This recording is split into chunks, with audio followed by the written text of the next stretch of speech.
ये देखिए दोस्तों, हमारे सेक्शन में रेल की पटरियों का रिप्लेसमेंट चल रहा है।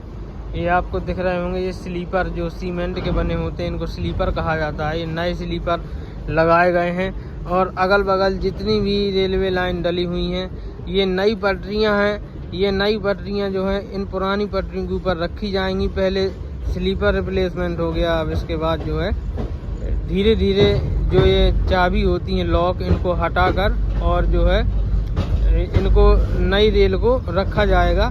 इसके बाद जहाँ जहाँ ज्वाइंट की आवश्यकता होगी वहाँ पर ज्वाइंट किया जाएगा। जो कर्मचारी सभी लगे हुए हैं और मैं आपको बताऊंगा कि रेल रिप्लेसमेंट क्यों ज़रूरी है, किस कारण से हो जाता है और कब कब होता है रेल रिप्लेसमेंट। ये सभी ये देखिए मजदूर जा रहे हैं, ये प्राइवेट मजदूर हैं सभी, जो है रेल रिप्लेसमेंट का काम करते हैं। पहले के ज़माने में जो ग्रुप डी के कर्मचारी रहते थे वही रेल रिप्लेसमेंट का काम करते थे, लेकिन आजकल जो है मिनिस्ट्री ऑफ रेलवे कह लो या गवर्नमेंट कह लो, और टेंडर दे देती है प्राइवेट कंपनियों को। तो ठेकेदार जो है अपने मजदूर लगाकर 300 400 500 जितना भी देते हों इन मजदूरों को, उनसे जो है काम करवाया जाता है।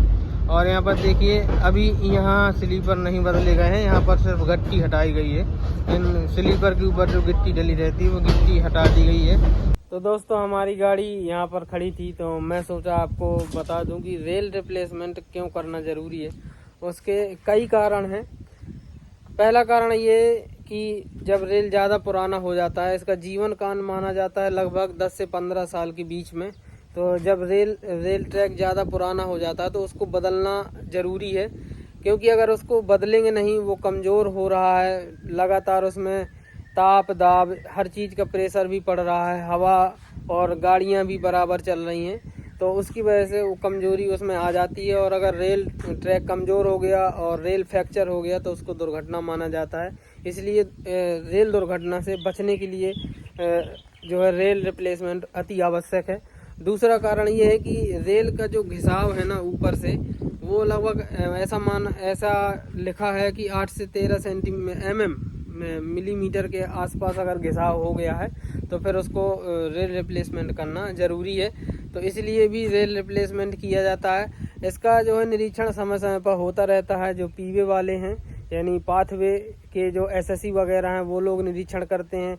हमारे वरिष्ठ अधिकारी भी समय समय पर निरीक्षण में निकलते हैं, तो उस समय भी निरीक्षण करते हैं। उन लोगों को ज़्यादा जानकारी होती है कि कहाँ पर कितना पटरी, कितना ये सभी चीज़ें वो लोग बीच सेक्शन में उतर कर उसको नापते भी हैं, देखते भी हैं। उनको नज़रों से ही पता चल जाता है, क्योंकि उन लोगों को ट्रेनिंग ही उसी चीज़ की दी जाती है। जिस व्यक्ति को जिस चीज़ की ट्रेनिंग दी जाएगी वो उसमें महारत हासिल कर लेता है। और समय के साथ साथ चीज़ें जब आगे बढ़ती हैं तो भी वो जो है उस चीज़ में परफेक्ट हो जाता है। ये तो जीवन का नियम ही है। कोई भी व्यक्ति हो अगर किसी काम में लगा हुआ है तो वो आगे चल के इतना उसमें परफेक्शन आ जाएगा कि वो अगर व्यक्ति देख भी लेगा ना किसी उस चीज़ को तो वो बता देगा कि ये चीज़ इस प्रकार की है।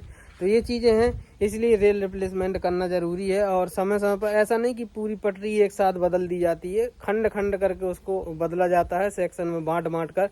मतलब एक सेक्शन में का साल भर काम चलता रहे और बदलती रहें। और सबसे मेन कारण ये है, अभी रेल रिप्लेसमेंट पूरे ऑल ओवर इंडिया चल रहा है। उसका कारण ये है कि जो वंदे भारत ट्रेन है उसको चलाने का प्रयास भारत सरकार का सभी सेक्शन में है, सभी एरियाज़ में है। इसीलिए क्योंकि उसके लिए स्पीड मिनिमम चाहिए 160 kmph की।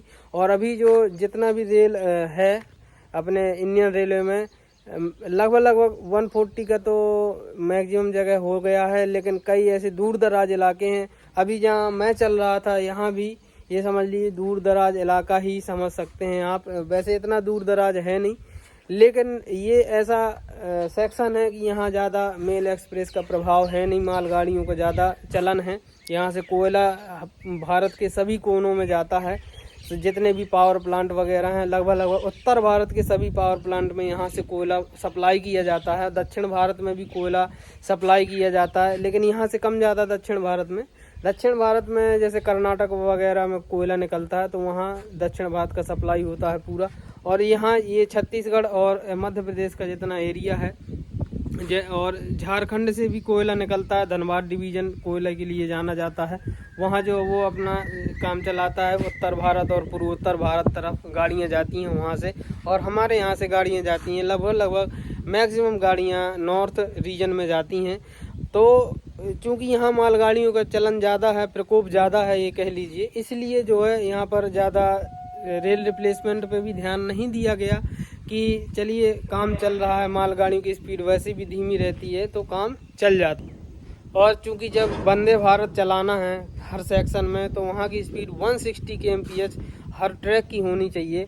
और चूंकि मालगाड़ियों का भी अब जो स्टैंडर्ड है वो भी बढ़ रहा है, इस वजह से भी पटरियों का रेल रिप्लेसमेंट करना ज़रूरी पड़ रहा है सभी जगह। इसलिए रेल पटरियाँ सभी जगह बदली जा रही हैं, और ये अच्छी बात है, क्योंकि जो पुरानी रेल पटरियाँ उनमें इतना पावर अब बचा नहीं ताकि तेज़ गाड़ियाँ चलाया जा सके। हालांकि मालगाड़ियाँ भी जब खाली रहती हैं तो उनकी भी मैक्सिमम स्पीड 100 kmph रहती है। और लोडेड गाड़ियों में गाड़ी के डिब्बे के अनुसार स्पीड रहती है, अलग अलग हर गाड़ी की स्पीड रहती है। इसलिए स्पीड मतलब जो आधुनिक भारत जिस दिशा में बढ़ रहा है उस दिशा में जाने के लिए रेलवे का आधुनिकीकरण करना अति आवश्यक है। जैसे अभी सब जगह इलेक्ट्रीफाइड सेक्शन हो ही गया है, और साथ में रेल रिप्लेसमेंट भी सब जगह हो जाएगा, तो गाड़ियाँ और रफ्तार से चलेंगी, समय कम लगेगा।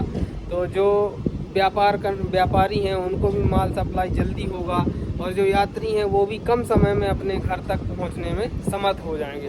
अगर वीडियो अच्छा लगे तो प्लीज़ लाइक ज़रूर करना। चैनल को सब्सक्राइब अगर अभी तक नहीं किया तो सब्सक्राइब कर लीजिए, और बेल आइकन को प्रेस कर लीजिए। धन्यवाद।